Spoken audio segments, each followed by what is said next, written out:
Continuamos entonces esta clase hablando de la madurez. Y bueno, entonces en los dos apartados anteriores hemos visto cómo realmente es complejo el hecho de analizar la vendimia por las características de la misma. Y ya vemos que en el movimiento de la madurez empiezan a aparecer una gran cantidad de componentes en la uva a los que hay que prestar atención. Queremos dar en este último párrafo que vamos a ver, en este último apartado, bueno, cuáles son los criterios de madurez que finalmente tenemos que utilizar para decidir cuándo cosechar o no cosechar una uva en concreto. Bueno, el más común de todos, en general, como criterio, se suelen utilizar las características químicas del fruto. Estos son de los más utilizados. Y dentro de las características químicas, el contenido en azúcar. Por ejemplo, es conocido que hay variedades donde el hecho de estudiar el contenido de azúcar es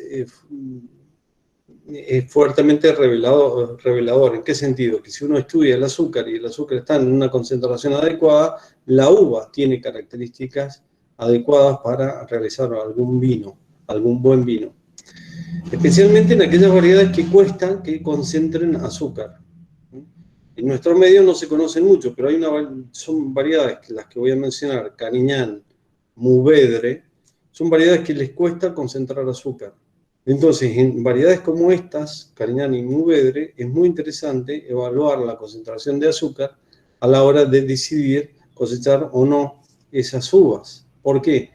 Porque precisamente en ellas una variable que es difícil de conseguir en óptimas condiciones es el azúcar, porque concentran poco azúcar. Es muy interesante para esas variedades. Incluso en zonas vitícolas donde se produce altas concentraciones de azúcar, estas variedades, Cariñán, Mourvèdre, son interesantes precisamente porque concentran poco azúcar.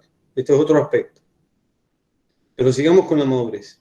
Hay otras variedades, como pueden ser el Garnacha o Grenache, los tempranillos, que concentran muy fácilmente el azúcar. Para estas variedades, la medida del azúcar no es discriminatoria. Discriminatoria acá, la palabra discriminatoria se emplea en el sentido de que de todas las variables que se pueden analizar, elegimos aquella variedad que tenga mayor capacidad de discriminación. Es decir, se elige una variable que al llegar a un determinado punto me dice si la uva está o no en condiciones de ser cosechada. En las variedades Garnacha, Tempranillo, como la concentración de azúcar sube demasiado, no nos dice el hecho de que esté en una condición y sube muy rápido, esa determinación no nos habla de si la uva está en buenas condiciones o no para elaborar un buen vino. Porque ya de suyo sube muy rápidamente y sube abundantemente. En cambio, para estas variedades, para elaborar vinos tintos, podría ser mucho más interesante evaluar, por ejemplo, la composición de los compuestos polifenólicos o la concentración de los compuestos polifenólicos. ¿Por qué? Y porque en general les cuesta concentrar adecuadamente los antocianos, los taninos, y entonces ahí uno evalúa en el aspecto un poco más débil, y de esa manera cuando estos han llegado a buenas concentraciones, es señal de que la uva está en buenas condiciones para elaborar un buen vino tinto. Muchas veces lo que se suele utilizar son relaciones entre distintos compuestos químicos. Por ejemplo, la relación entre el azúcar y los ácidos, la relación azúcar-acidez. Entonces, la relación es una división. R es igual a la concentración de azúcar sobre la concentración de ácidos. Entonces eso va a arrojar en una división, va a arrojar un valor. A medida que R es mayor, mejor va a ser la calidad. Pero bueno, en las variedades, por ejemplo, de zonas frías, la relación azúcar-ácido es interesante. ¿sí? En cambio, en las zonas calientes, la relación interesante es al revés. La relación es acidez total, azúcar. ¿Sí? Da valores diferentes, pero la relación es un valor relativo que nos va a indicar cuando la uva está en buenas condiciones para poder ser cosechada. Obviamente que también esto depende del tipo de vino que vamos a elaborar. No es lo mismo elaborar un vino base espumante que un vino licoroso, o elaborar cosechar una uva para elaborar un vino licoroso. Para un vino base espumante es muy importante una adecuada concentración de la acidez total. Para un vino licoroso va a ser más importante una buena concentración de azúcares. Entonces ahí la relación azúcar-acidez total o acidez total-azúcar, dependiendo de lo que se esté buscando. Otro criterio de madurez interesante es la relación tartrato-malato, la relación entre estos dos ácidos. Esa relación tartrato-malato, en los climas fríos, hay que tratar de que la relación sea lo más alta posible, ese valor R, lo más alto posible. ¿Por qué en los climas fríos? Porque en los climas fríos lo que se trata es que disminuya la concentración de ácido málico. En los climas fríos lo que sobra es acidez. Entonces lo que se necesita es que disminuyan los ácidos. Entonces la relación tartrato-malato, cuando más ha descendido el ácido málico, mejor va a ser la calidad de la uva para la elaboración de vinos. Entonces, cuanto más alta sea la relación, mejor va a ser la calidad de la uva. La relación compuestos polifenólicos malatos. También es otra relación muy interesante porque nos da una idea de cómo va la concentración de compuestos polifenólicos versus la caída de la acidez. Y también esa relación, cuanto más crece esa relación, mejor es la calidad de los vinos, apuntando a la elaboración de vinos reservas. ¿Por qué? Porque nos está indicando que hay una muy buena concentración de compuestos polifenólicos para elaborar vinos reservas. Esta relación es especialmente útil para climas fríos, donde la concentración de ácido málico es muy abundante.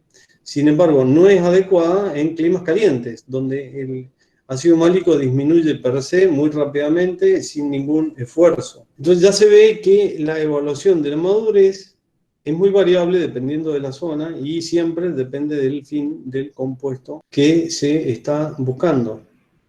Otro criterio de madurez distinto a todos los anteriores es la búsqueda o la identificación, individualización o ya contabilización, es decir, se miden las concentraciones de aromas o de precursores aromáticos presentes en la uva.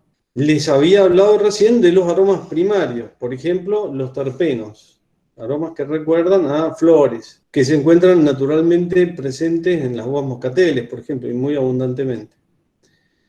Bueno, estos son compuestos que se encuentran en cantidades muy pequeñas. Hay que disponer de equipos de análisis ya con un cierto grado de sofisticación, cromatografía en fase gaseosa, etcétera, etcétera. Análisis de masa. ¿Por qué? Porque son compuestos que se encuentran en el orden de 10 a la menos 12 gramos por litro. 10 a la menos 12 gramos por litro. Son cantidades muy pequeñas, pero que definen la tipicidad de una variedad dada. Entonces, cuando lo que se busca es el aroma como atributo principal de una variedad, vale la pena tener en cuenta esto. Y después están el estudio de los precursores aromáticos. Como había dicho anteriormente, los precursores aromáticos se liberan durante el proceso de la fermentación. Vale la pena tenerlos muy en cuenta porque son mucho más abundantes que los aromas primarios. Los aromas secundarios, los producidos en la fermentación, son mucho más abundantes. Se pueden encontrar en concentraciones de 10 a la menos 6. De 10 a la menos 6, dependiendo del compuesto, a 10 a la menos 9. Pero recuerden que los aromas primarios les había hablado de 10 a la menos 12. Estamos hablando de -6 a -12, es un 100% de diferencia, más del 100%, perdón. Estamos hablando de 6 dígitos, es decir, estamos hablando de 1.000.000 de veces más concentrados. Para esto se hacen test muy específicos, cualitativos y cuantitativos para determinar la presencia de estos componentes.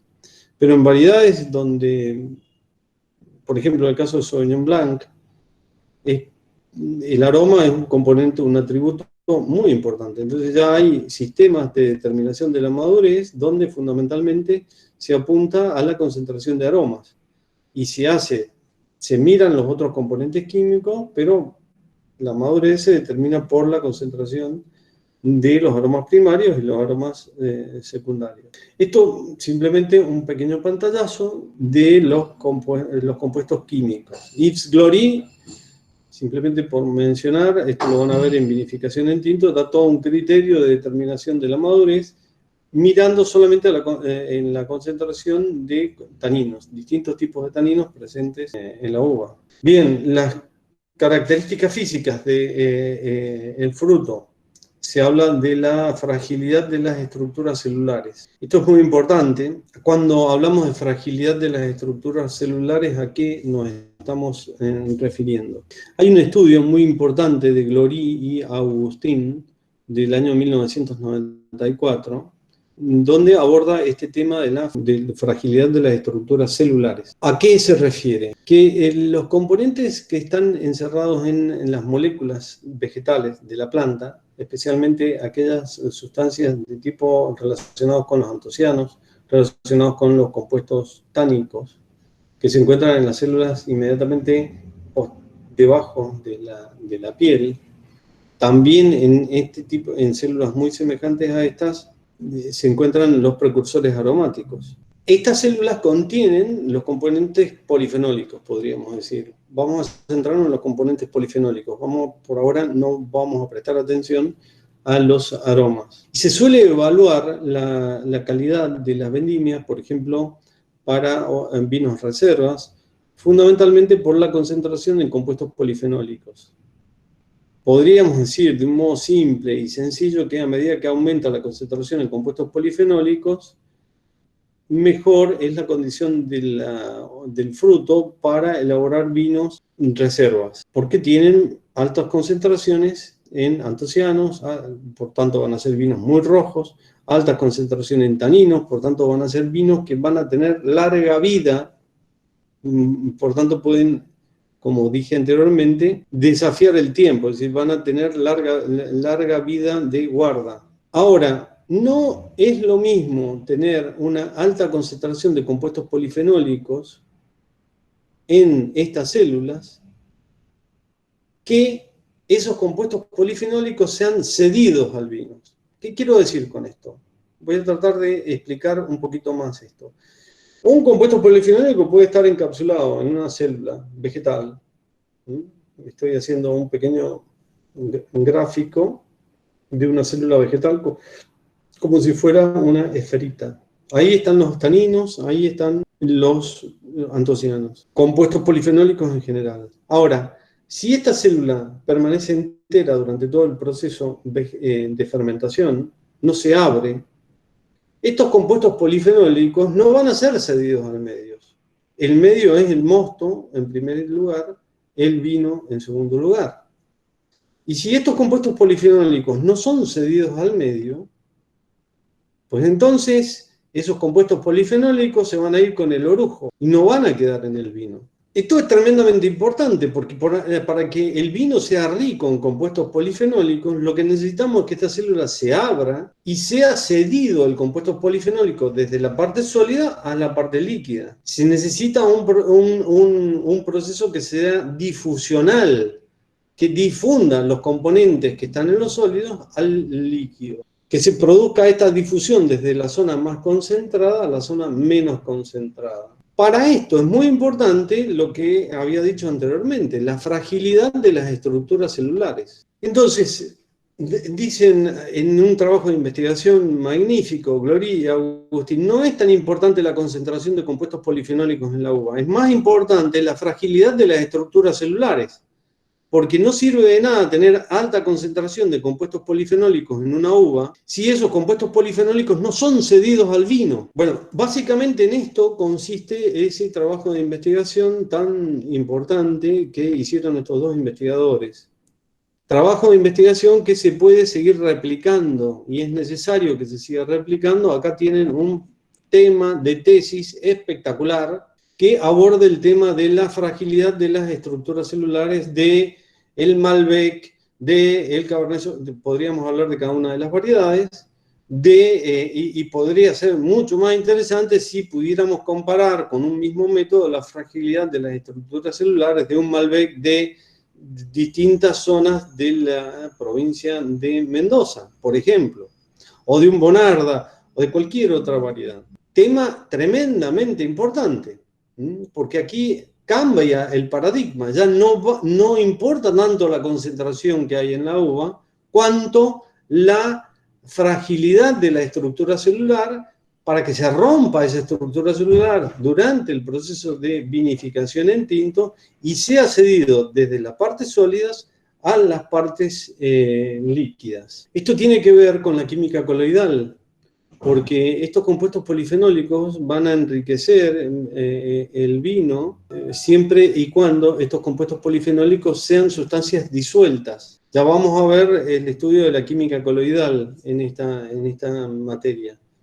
Pero ustedes tienen que tener en cuenta esto por ahora, este concepto. Para que los compuestos que cede la uva y estén presentes en el vino, esos compuestos tienen que tener un tamaño que sean tal que formen una solución verdadera. Las sustancias que forman una solución verdadera en el vino son las sustancias que van a perdurar en el tiempo en el vino, porque son las sustancias que van a ser capaces de superar los procesos de clarificación, superar los procesos de filtración y finalmente van a llegar a la copa que se sirve para que sea consumida. Son las sustancias que están en solución verdadera. Las otras sustancias van a ir precipitando en los distintos procesos de elaboración del vino. Van a precipitar durante los trasiegos, van a precipitar durante la clarificación, van a ser retenidos por los filtros.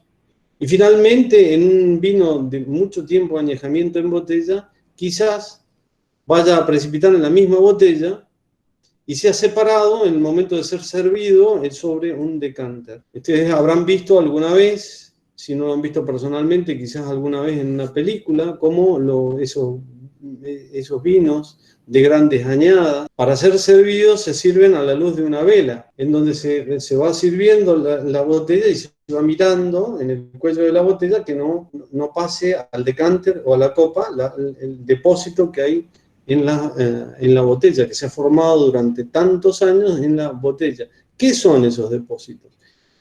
Son algunas sales, probablemente, bitartrato de potasio, tartrato, algún otro tartarato, y muy probablemente compuestos de tipos polifenólicos que se van insolubilizando en el tiempo. ¿Cuáles son esos compuestos polifenólicos que han permanecido en el tiempo? Aquellos que se encuentran en forma de solución verdadera. Pero para lograr esto, primero tuvieron que atravesar la célula que los contenía. Y esa célula que los contiene en la uva necesita ser frágil. Se necesita que se rompa en el momento que se tiene que romper, que es en el proceso de maceración en tinto. Bueno, espero que hayan entendido este aspecto muy importante. Después podríamos hablar, y en términos generales, y con esto vamos a terminar el tema, de otros criterios de calidad. Por ejemplo, ya les había insinuado recientemente los indicadores de desarrollo e indicadores de estrés. Simplemente ahora les repito que no siempre el desarrollo o el estrés puede ser un síntoma. El desarrollo y el estrés en una planta son síntomas de que algo está sucediendo. El desarrollo es un síntoma de que la planta está en crecimiento, el estrés es un síntoma de que la planta está de alguna manera retrayéndose. Esa retracción de la planta puede ser debido a fenómenos externos, agresivos, falta de agua, mucho sol, etcétera, etcétera, de manera que la estresa a la planta. Ahora, estos fenómenos en sí mismos no son ni buenos ni malos, hay que verlos en su contexto para poder analizarlos. Pero algunos de estos aspectos pueden, por ejemplo, servirnos para determinar la madurez. Y es el ejemplo de la prolina. La prolina es un aminoácido que se encuentra naturalmente presente en la uva. Este aminoácido está localizado en el citoplasma y contribuye al mantenimiento del potencial osmótico de las vacuolas contenidas dentro del grano de uva, ¿no? Porque aquí en las vacuolas se acumula la mayor parte de los azúcares, del ácido málico, del ácido tartárico, de los cloruros, del potasio, que naturalmente están presentes en la uva. Como este aminoácido ayuda a mantener el potencial osmótico, el equilibrio, cuando la uva está madurando, la concentración de este aminoácido se incrementa rápidamente. ¿Por qué se incrementa? Porque él se encuentra en el citoplasma, en las vacuolas se van acumulando una gran cantidad de sustancias. Para mantener la presión osmótica necesita este aminoácido crecer fuertemente, para que se mantenga, repito, el equilibrio osmótico entre las vacuolas y el citoplasma presente en ese tejido vegetal que es el que se encuentra en la pulpa de la uva. Entonces, tanto es así que este aminoácido se incrementa muchísimo. El contenido de prolina varía fuertemente en función de la calidad de la vendimia. Y puede llegar a modificarse el contenido en el proceso de madurez, no recuerdo bien, estoy buscándolo, creo que unas 300 veces el valor se va modificando. Lo que quiero decir es que a medida que aumenta la concentración de prolina, normalmente indica que la calidad de la uva es alta. Y voy a mencionar un ejemplo práctico, un caso práctico. Para una variedad dada, en un lugar dado, se midió lo siguiente: 300 miligramos por litro de prolina en una cepa que contenía 11 kilos de fruta. Eso es, si recuerdan los primeros conceptos que estuvimos hablando, es la producción, el peso de la cosecha. Esta planta tenía 11 kilos de fruta y 1.850 gramos o 1 kilo 850 de sarmiento. Esto era el concepto de expresión vegetativa.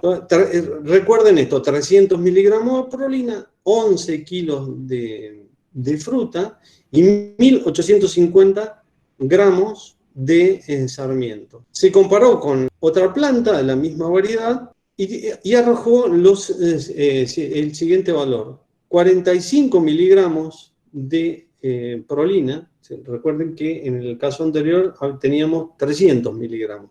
Acá 45 miligramos de prolina, 27 kilos de cosecha. Acá 27 kilos de cosecha, este es mucho más productivo que el anterior tenía 11. Y 360 gramos de sarmiento, muchísimo menos expresión vegetativa. 360 gramos de sarmiento contra 1.850 gramos de sarmiento. ¿Cuál de las dos era de mejor calidad? La primera era de mejor calidad. La calidad de la primera muestra era muy superior, tenía mejor concentración de azúcar, mejor nivel de acidez, mejor nivel de concentración de compuestos polifenólicos, etcétera, etcétera, etcétera. La calidad de la uva era más sabrosa, con más concentración de aroma, la planta estaba más equilibrada. La segunda tenía mucho menos prolina, 300 contra 45 miligramos por litro, ¿no? Es decir, mucho menos, casi 10 veces menos. Y era una planta absolutamente desequilibrada, tenía muchísima uva, poca expresión vegetativa, la uva no había madurado bien, no había buena concentración de azúcar, no había buena concentración de buen nivel de acidez, tenía muy mala concentración de taninos y compuestos polifenólicos. De modo que un elemento que en sí mismo, la prolina, no influye en la calidad del vino, pero indirectamente indica puede indicar la calidad del fruto. Y es muy discriminante a la hora de determinar la calidad del fruto. Entonces, fíjense cómo un aspecto que no determina en el vino, no tiene nada que ver con la calidad, cómo puede servir para discriminar la calidad, diferenciar los distintos aspectos de la calidad. Desgraciadamente, este aminoácido, el prolina, es fuertemente influenciado por la fertilización del suelo.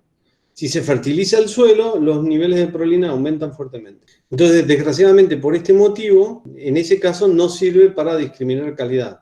Pero en igualdad de fertilización o no fertilización, digamos, si no se ha fertilizado o si se ha fertilizado igualmente un suelo, sí que sirve para determinar la calidad de una determinada uva y por tanto sirve como criterio de madurez. Simplemente concluyo el aspecto de la madurez, y si uno puede para determinar la madurez seguir analizar un componente u otro. Pero no necesariamente siempre, si lo que uno necesita es aroma, no necesariamente lo que tiene que buscar es la concentración de aroma. Por ahí hay otro indicador indirecto que le sirve y le es más útil para determinar la concentración indirectamente la concentración de aroma. Como en este caso, por ejemplo, el caso de la prolina, que acabo de ejemplificar. Habíamos hablado de las situaciones de estrés de la planta. Hay un aspecto poco estudiado y muy interesante que yo creo que tiene muchísimo futuro dentro de la investigación en la vid, que son las estrategias de defensa de las plantas. Frente a situaciones de agresión, las plantas reaccionan defendiéndose. ¿A qué me refiero? Por ejemplo, ustedes conocen que hay un fenómeno mundial que es la formación del agujero de ozono. El agujero de ozono determinó mayor radiación ultravioleta en el cono sur del mundo. Por tanto, en todas nuestras plantas, nosotros mismos que vivimos en este lugar, estamos siendo más agredidos por los rayos ultravioleta, que son fuertemente oxidantes, que las personas y las plantas de otras partes del mundo. Bueno, frente, por ejemplo, a este aspecto del cambio climático, las plantas reaccionan generando, valga la redundancia, reacciones de defensa. ¿De qué manera? Y se nota esto, las estrategias de defensa de la planta, por ejemplo, en la formación de una epidermis más gruesa o epidermis de cicatrización o de reforzamiento, de lignificación. Ahí se observa esto muy frecuentemente. Y ya vamos a ver en qué influye en la calidad de los vinos. También se observa una respuesta de hipersensibilidad, que se traduce en una necrosis celular, aislando las zonas atacadas de la planta. Si una planta es atacada en un punto, por ejemplo, por una picadura de un insecto, inmediatamente se forma una zona de necrosis celular y se aísla la zona atacada. Es otra forma de defensa frente a otra forma de ataques.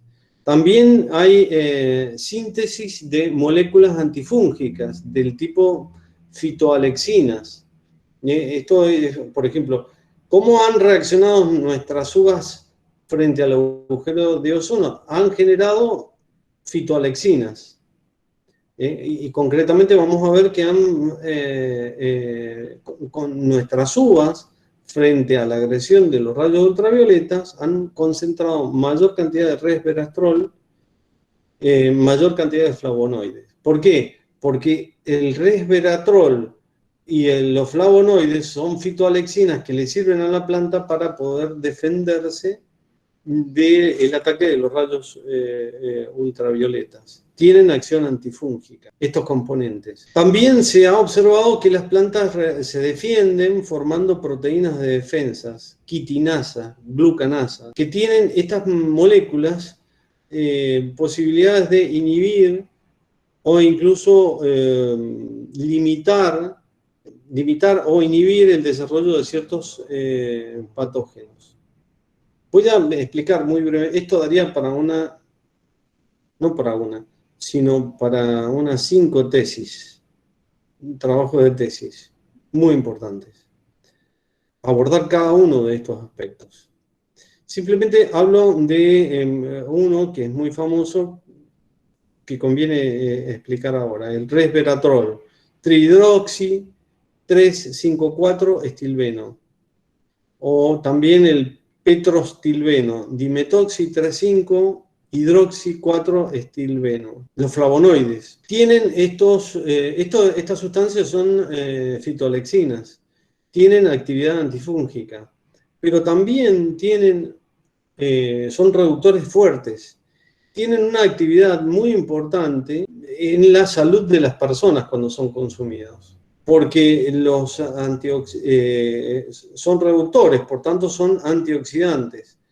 Las personas necesitamos consumir antioxidantes para mejorar nuestro nivel de vida, porque los antioxidantes neutralizan los radicales libres. Los radicales libres se producen, por ejemplo, durante la respiración de los mamíferos, de las personas. La sobreconcentración de radicales libres o la concentración excesiva de radicales libres provoca en el primer momento malestar, en segunda instancia enfermedades y finalmente, en casos extremos, la muerte. En resveratrol, los flavonoides son reductores naturales que neutralizan esos radicales libres, por tanto mejoran la calidad de vida de las personas. Entonces, muy importante la presencia de estos componentes en el vino. Para saber que estos componentes van a estar presentes en el vino es importante seguir la evolución, la madurez de las uvas, que van a determinar el momento de mayor concentración de estos componentes en la uva, para que luego, si las células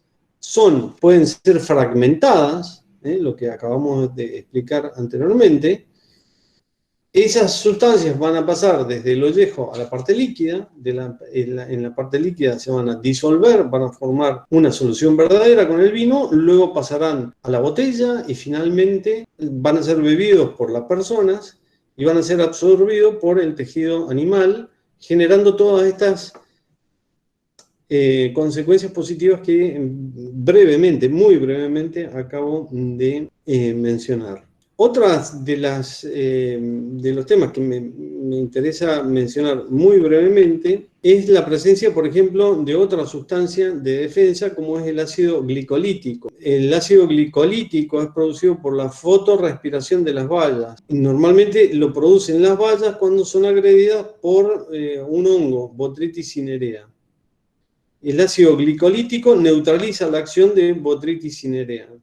Entonces, les recuerdo muy brevemente que iniciamos la clase hablando de generar conciencia de que estamos produciendo un vino que es una bebida alimenticia y que tenemos que cuidar este concepto. Vino es un alimento, una bebida alimenticia, sana, que contribuye a mejorar la salud de las personas. Y por tanto, generar conciencia en no agregar sustancias a la vid que pueden comprometer la salud de las personas.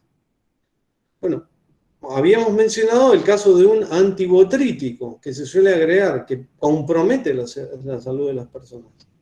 Bueno, muy bien. El ácido glicolítico es generado por las plantas naturalmente como acción de defensa contra Botrytis cinerea y se manifiesta muy efectivo a la hora de controlar el ataque de este hongo, Botrytis cinerea. Por tanto, es un buen antibotrítico natural. Pero esto está, si voy a una casa de agroquímicos, me van a vender este ácido, no, seguramente que no está. No está ahora, pero tenemos que apuntar a desarrollar los aspectos naturales de las plantas para conseguir los fines que estamos buscando. También las plantas desarrollan proteínas de defensa frente a ciertos tipos de agresiones, entre ellas quitinasas y glucanasas, que también tienen una acción muy importante, por ejemplo, cuando la uva es atacada en el caso de la podredumbre, que tiene un efecto muy positivo. Tiene un efecto inhibidor de las poligalacturanasas de Botrytis cinerea. Bueno, muy bien. simplemente los he mencionado, no puedo desarrollar estos temas porque son temas largos. Son temas a partir de los cuales se pueden iniciar trabajos de investigación muy serios, que conviene tenerlos muy presentes, muy en cuenta, porque seguramente de estos aspectos que estamos mencionando muy brevemente, va a deviene un gran futuro para la enología. Aquí es donde se encuentra encerrado probablemente el futuro de la enología, sobre todo esa enología tan buscada por la gente, que es la asociación vino y salud.